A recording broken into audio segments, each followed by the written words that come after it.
So whether you're just starting out, whether you've done a few competitions, but you're still kind of a novice in the game and you don't quite understand how to be successful within bodybuilding, or you don't quite understand what shows to do, where you fit in the sport, that sort of thing, I'm just going to run through some basic considerations that you need to make, preferably before you start, but even during, you can always implement what I'm about to talk about.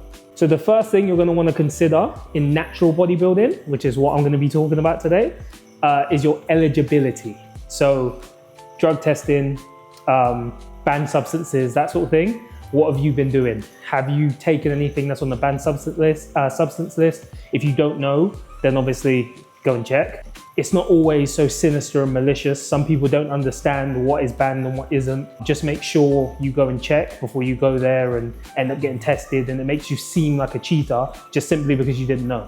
The next thing I would say is more of a physical consideration to make, which would be any special health conditions, any special health risks that might be affected by the intense training, the high level of heart rate, the exertion on a regular basis, even more so with the food and the diet.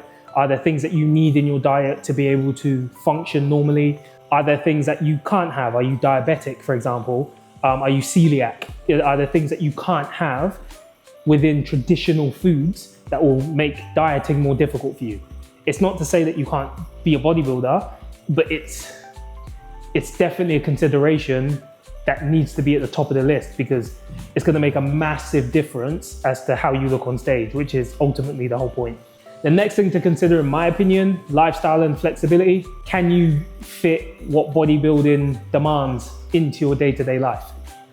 I think people who haven't competed before, I think they have an idea that yes, things get boring, but I don't think they understand how boring it gets.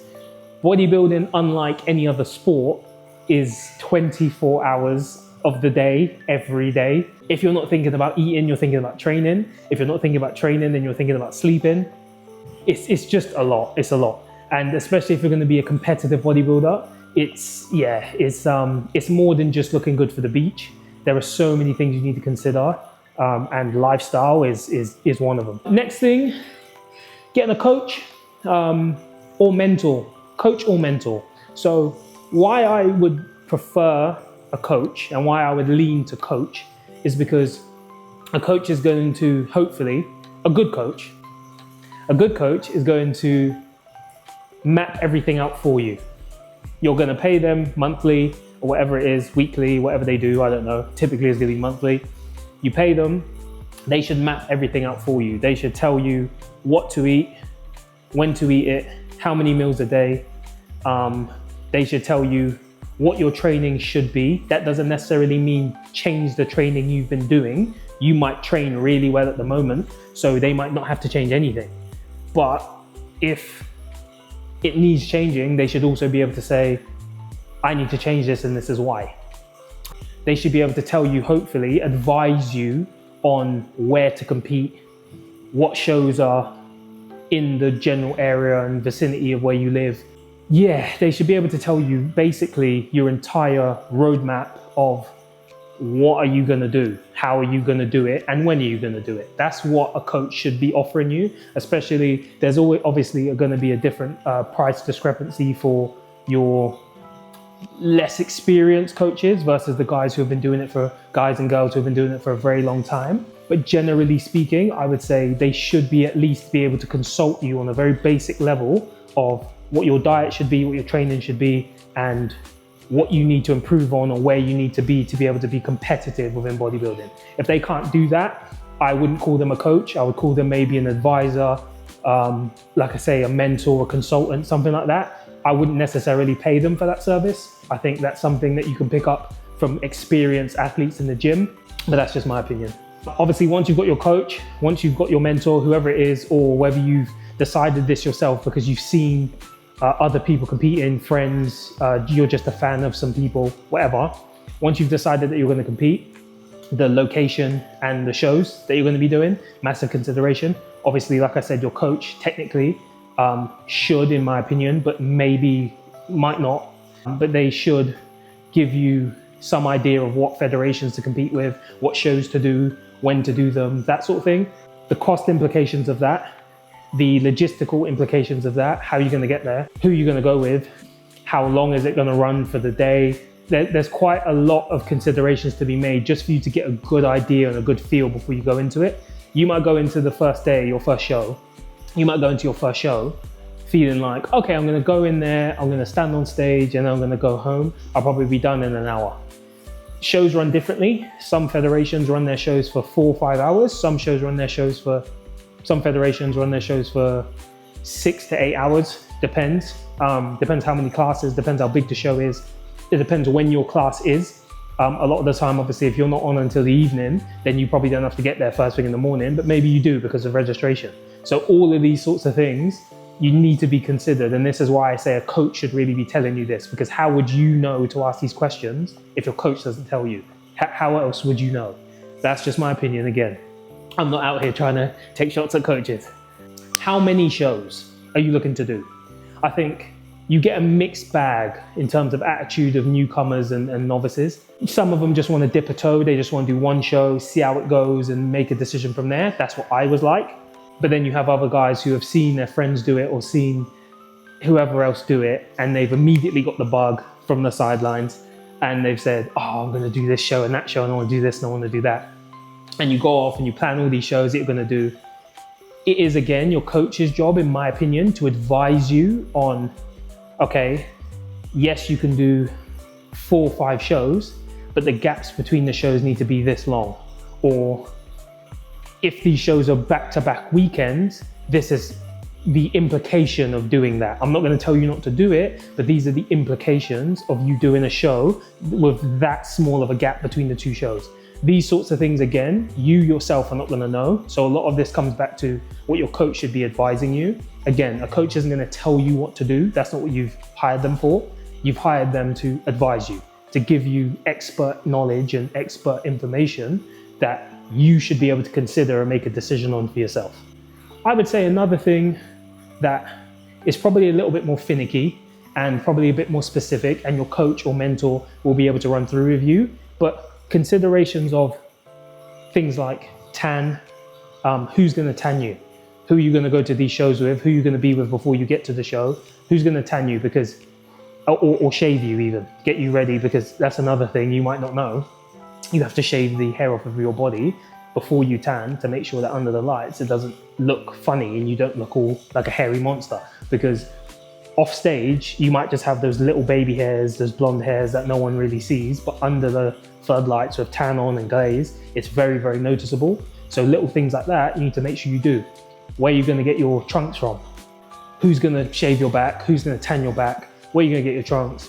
Where are you going to get your tan? Who's going to tan me? Am I going to tan at the show, or am I going to buy tan myself? What type of tan am I going to buy? How do I use the tan? There's so many questions, and again, I'm not trying to fluster people. Don't get me wrong, an experienced mind will be able to sit with you over the course of maybe an hour, and all these questions I'm asking, they'll be able to answer for you, hopefully. But this is where getting a coach, getting a mentor is really, really important. That's just my opinion. Like I say, all of this is just my opinion from my experience. I've had quite a smooth experience myself, going from a novice bodybuilder in 2019 to a professional now in 2025, turned professional in 2021. So my journey has been quite smooth. I had a coach from day one. Before I ever stood on stage, I had a coach. One of the best coaches that I've ever seen on any level, luckily for me. So for me, it was very, very smooth sailing, largely because of him, largely because of my coach. So this is why I'm kind of advocating for a good coach, not just any coach, but a good coach will make your life so much easier. It'll cut out so much of the rubbish and the stuff that you don't have to go through to get better. If you have somebody who's experienced in it and can tell you what you need to do from the beginning, you'll hit the ground running. And I just think it makes it much, much simpler, much, much simpler.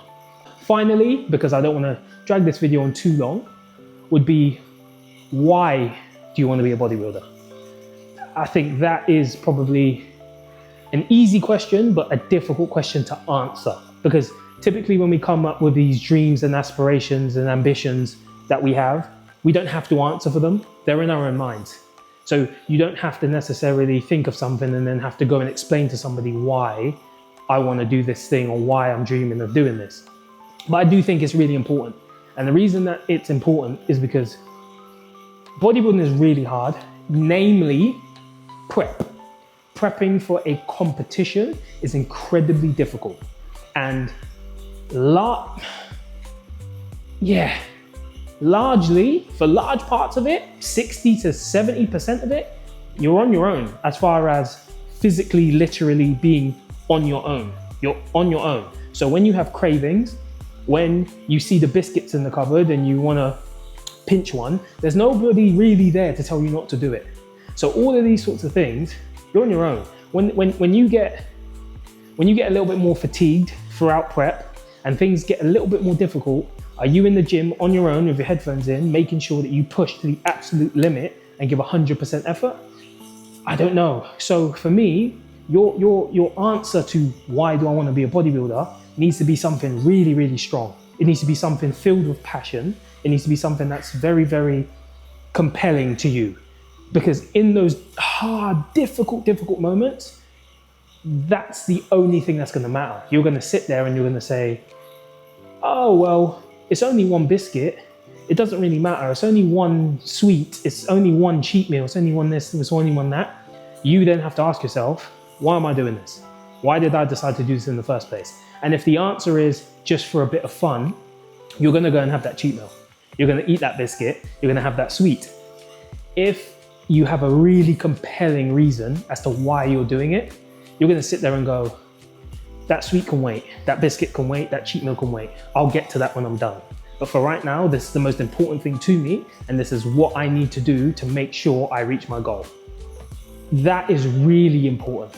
And I'm not saying don't try and do it anyway, but I'm saying prep is really difficult. Even for a professional natural bodybuilder who's done it a few times now. I've competed in 7 shows, and it doesn't really get easier. Not really. Your mindset, if you learn to just accept what prep is and how difficult it is, your mindset matures and hardens and it feels easier. But the act of prep itself, you're still hungry, you're still tired, training's still difficult towards the end. All of these things are still true. So the biggest thing for me that's been consistent is my why. If anything, my passion for the sport's got stronger.